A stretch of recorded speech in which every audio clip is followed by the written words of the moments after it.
पक्षामध्ये बाब क्रमांक 21 आपला बाब क्रमांक उद्योग ऊर्जा विभागाचा आहे.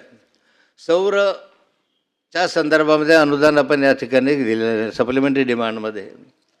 आता सोलर सिस्टीमसाठी अनुदान देत असताना एका बाजूला सोलरला प्रोत्साहन द्यावं म्हणून घराघरामध्ये त्या ठिकाणी अध्यक्षामध्ये सोलरला कनेक्शन द्यावं अशा स्वरूपाची योजना सरकारने आणली.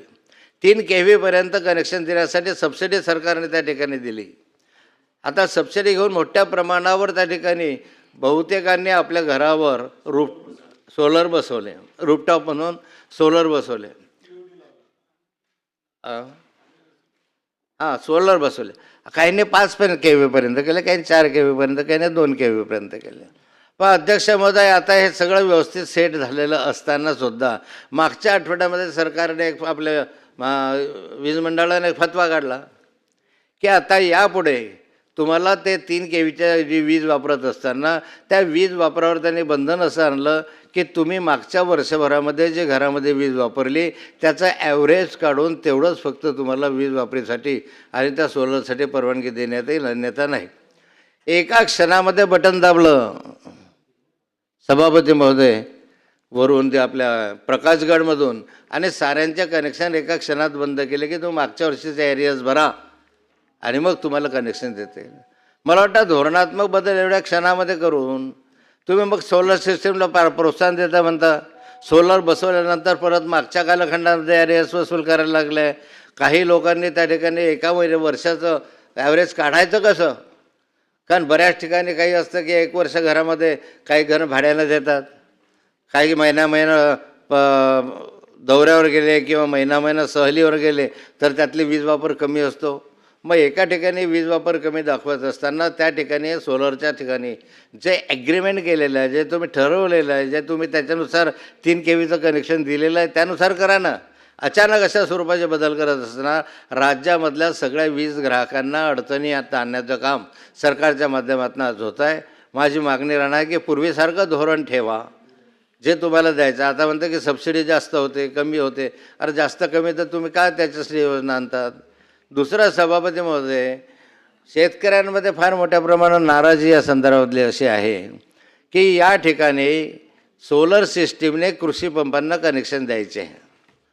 आता तुम्ही वर्षभर झाले कृषी पंपांना रेग्युलर कनेक्शन देणं बंद करून टाकले आणि सोलर सिस्टीमने रेग्युलर कनेक्शन घ्या असं सांगितलं. आता सोलरच्या संदर्भामध्ये आता 7.5 हॉर्स पॉवरपर्यंत तुम्ही परवानगी द्यायची सुरुवात केलेली आहे. पण पूर्वी 5 हॉर्स पॉवरची होती. 7.5 हॉर्स पॉवरमध्ये परवानगी दिली. ह्या 7.5 हॉर्स पॉवरपर्यंत ट्यूबवेलचं पाणी जे लागतं ते 400-500 फुटावर लागतं आणि ते पाणी ओढत नाही. 7.5 हॉर्स पॉवरचं पाणी तिथे ओढत नाही, त्यामुळे कमी दाबाचं पाणी येतं, शेतीला परवडत नाही. त्या आपल्याला धरणामधून पाणी आणायचं आहे, मानेक्षा उपसा सिंचन योजना आहे, त्या ठिकाणी 7.5 हॉर्स पॉवरवरून पाणी ओढता येत नाही. अशा अनेक अडचणी या शेतकऱ्यांकडे असताना रेग्युलर कनेक्शन बंद करून सोलरचं कनेक्शन घ्या आग्रह कशासाठी. सभापती महोदय, माझी मागणी राहणार आहे सरकारकडे की पूर्वीसारखे पॉलिसी असू दे. ज्याला सोलर घ्यायचं आहे त्यानं सोलर घ्यावं, ज्या विजेचं कनेक्शन घ्यायचं आहे त्यानं विजेचं कनेक्शन घ्यावं. परंतु या ठिकाणी आपण सोलरच्या संदर्भामध्ये जी पॉलिसी आहे ती पॉलिसी बदलण्याची आवश्यकता आहे आणि शेतकऱ्यांना या संदर्भामध्ये न्याय देण्याची आवश्यकता आहे. बाब क्रमांक 26 राज्यात आता आपण पाहतो की उन्हाचं प्रमाण काही क्षेत्रामध्ये फार मोठं आहे. आमच्या जळगाव, धुळे, नंदुरबार, नागपूर, अकोला या परिसरामध्ये उन्हाळा कधी कधी 47-48पर्यंत जातो आणि नेहमी सरासरी 45ची असते उष्णतामानाची. उष्णतामानामध्ये जसं नैसर्गिक आपत्तीमध्ये मरण पावल्यानंतर पुरामध्ये गेला त्याला 5 लाख रुपये मिळतात, आगीमध्ये गेला त्याला काही मदत आपण करतो. नैसर्गिक आपत्तीत आपण प्रत्येकाला मदत करत असतो जर मृत्यू झाला तर. पण उष्माघातामुळे जे मृत्यू होतात त्यांना नैसर्गिक मदत आपल्याला मदत मिळत नाही. त्यामुळे अध्यक्ष महोदय, दरवर्षी 50 लोक तरी उष्माघातानं आमच्या जिल्ह्यामध्ये मरतात, खानदेशमध्ये. आता अशा ठिकाणी उष्माघात हा काही स्वतःचा मरण्याचा भाग नाही आहे. या ठिकाणी जे उष्माघातानं मरतात त्याचे नैसर्गिक आपत्तीमध्ये समावेश करावा, कोणी जर नोंद घेत असेल असेच तर त्याचा समावेश करावा या ठिकाणी आणि त्याला सरकारच्या माध्यमातून बाधितांना तातडीनं सानुग्रह अनुदान किंवा मदत देण्याची गरज आहे, ती करावी. सभापती महोदय, RTEच्या संदर्भामध्ये एक महत्त्वाचा विषय सध्या आहे. राज्य सरकारने काही वर्षापूर्वी RTEचं धोरण घेतलं आणि या RTEच्या धोरणानुसार 25% तरी मुलांना प्रवेश दिला जावा चांगल्या शाळांमध्ये.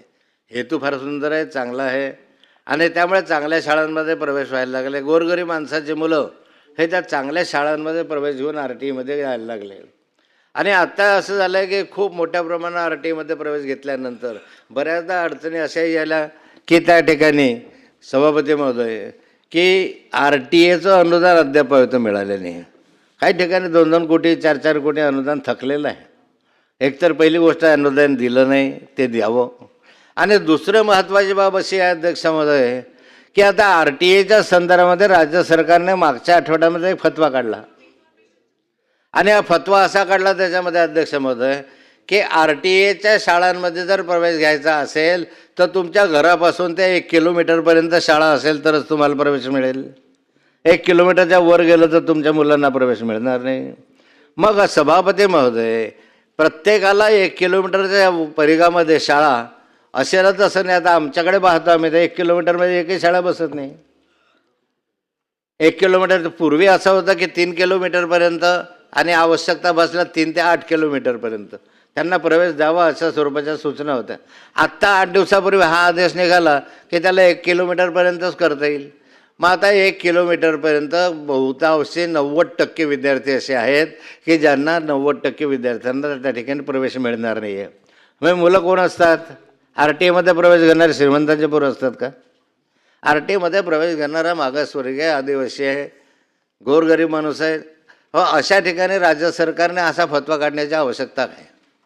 माझी विनंती राहणार आहे की पूर्वीचाच फतवा माणसांना प्रवेश मिळण्याच्या संदर्भामध्ये जे 1 किलोमीटरची अट आहे ते शिथिल करावी आणि ते 3 किलोमीटर तर 8 किलोमीटर तर पूर्वीसारखे ते करण्यात यावी.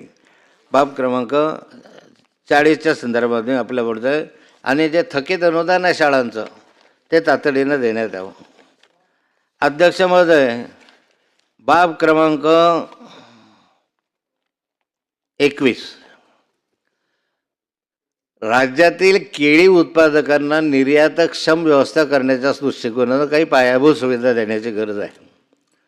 आणि यासाठी राज्यभरामध्ये जसं मसाल्यासाठी एक बोर्ड तयार केलं, हळदसाठी एक बोर्ड तयार केलं, टीसाठी म्हणजे आपल्या चहाच्यासाठी एक बोर्ड तयार केलं.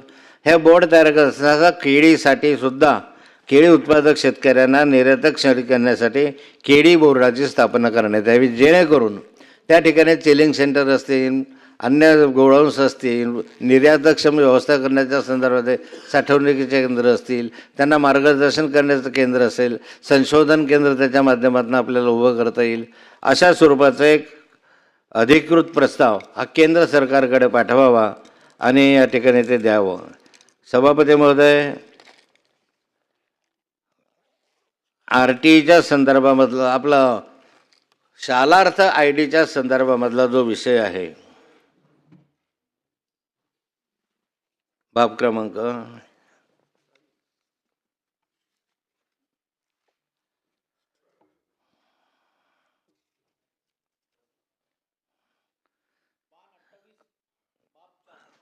28 बाब 40 सांगितलं का? थँक्यू. पाहून सांगितलं.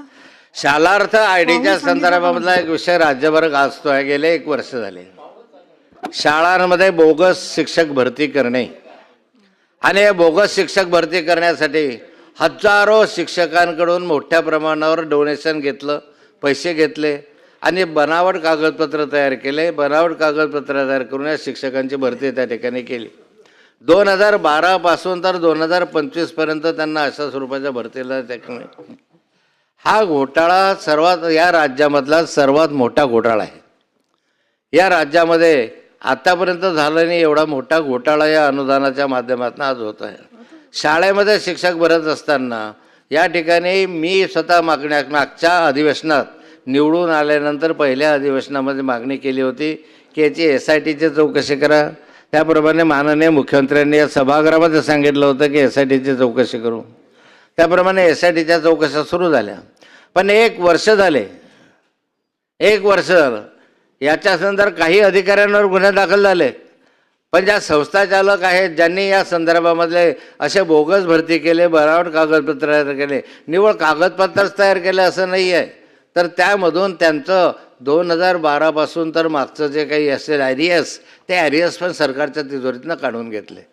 सारे कागदपत्र बोगस असताना नाशिक विभागामध्ये मी अनेक वेळा आमच्या चौकशी अधिकाऱ्यांना विनंती केली की तातडीने याच्यावर कार्यवाही करा. होत आहे. शेवटी मला एक अधिकारी येऊन भेटला आणि त्या अधिकाऱ्याने सांगितलं, साहेब ह्या संस्था सगळ्या राजकीय पुढाऱ्यांच्या आहेत. जवळपास साऱ्याच्या साऱ्या संस्थांशी राजकारणातले पुढारी जुळलेले आहे. आणि मग अशा ठिकाणी एवढ्या मोठ्या प्रमाणावर प्रेशर आमच्याकडे येतं की आता अटक करणं आम्हाला कठीण होत चाललेलं आहे. मग अशा स्वरूपात यांना संरक्षण देणार का, त्यांना त्या ठिकाणी सोडून देणार का, त्यांच्यावर कारवाई करणार. जळगाव जिल्ह्यामधले अंतुर्ले सोसायटी आहे माझ्याकडे, तराळ महाविद्यालय, या संदर्भामध्ये अध्यक्ष महोदय पाचोऱ्याचे त्याचे तराळची सोसायटी, शिक्षक फॉरेनमध्ये आहे.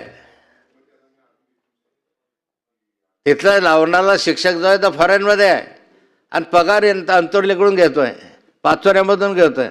म्हणजे तर फार आश्चर्य आहे. या ठिकाणी अशा स्वरूपाचे जे आहेत यांना या ठिकाणी तुमच्याकडे रिपोर्ट्स आलेले आहे, जाब त्या ठिकाणी झालेले आहे. त्याच्यानंतर सिद्ध झालं की सगळं बनावट आहे. मग या संदर्भामध्ये तुम्ही मग कुऱ्हा असेल का अंतुले असेल का पाचोरा असेल, जळगाव जिल्ह्यामध्ये जवळपास 60 शाळा 60 अशा आहेत की ज्यांनी बनावट आपले बोगस भरती केलेली आहे. कारवाई करणार की नाही सरकार याच्या संदर्भामध्ये? 1-1 वर्ष झाले पगार घेऊन राहिले. तर हायकोर्टात गेला, हायकोर्टामध्ये नीट बाजू सरकारकडनं मांडली गेली नाही म्हणून त्याचे पगार सुरू झाले. हजारो कोटी रुपये या संदर्भात या सरकारचे जात आहे. एका बाजूला उत्पन्नाचे स्रोत थांबलेले आहे आणि दुसऱ्या बाजूला अशा स्वरूपाचा पैसा वाया जातो आहे. सरकार याच्याकडे लक्ष देणार आहे की नाही, यांच्यावर कार्यवाही करणार आहे की नाही? सभापती महोदय, तातडीने यांना अटक केली पाहिजे. तातडीने यांच्याकडे जो पैसा आहे तो वसूल केला पाहिजे. आणि ज्या शिक्षकांची फसवणूक झाली त्या शिक्षकांनाही दुसरीकडून कसं संरक्षण मिळेल या संदर्भात सरकारनं कार्यवाही करण्याची आवश्यकता आहे. बाब क्रमांक 181, राज्यातील खाजगी ITयांना अनुदान सुरू करण्याच्या संदर्भातला एक विषय आहे. सरकारच्या ITयापेक्षाही काही खाजगी ITया उत्तम रीतीनं या राज्य सरकारच्या आपल्या खाजगी संस्थांच्या माध्यमातून चालवल्या जातात.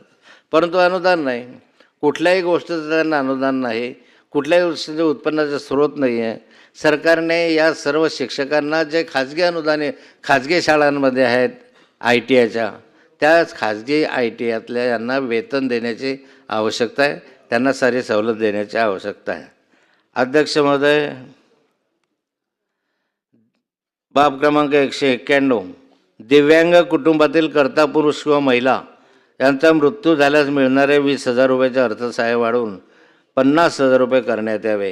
हे पैसे देताना 2000च्या BPL यादीची अट रद्द करण्यात यावी. BPL रेशन कार्ड धारकांनी योजना सुरू करण्यात यावी.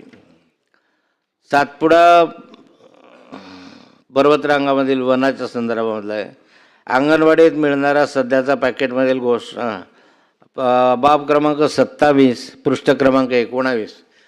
सभापती महोदय, जंगलामधून जात असताना जंगलामध्ये पूर्वी 1 वर्षापूर्वी सुधीरभाऊ मुनगंटीवार असायच्या त्यावेळेस जंगल आहे, त्या जंगलामधून जात असताना रस्त्याने एखाद्या प्राण्यानं जर धडक दिली, रानडुक्कर असेल, गवा असेल, अन्य असेल, जे कोणी अशा वन्य प्राण्याने जर धडक दिली आणि तो मनुष्य मृत पावला तर त्याला 5 लाख रुपये देण्याची तरतूद पूर्वी होती. मधल्या 10 लाख रुपये मधल्या कालखंडामध्ये तरतूद बंद करून टाकली.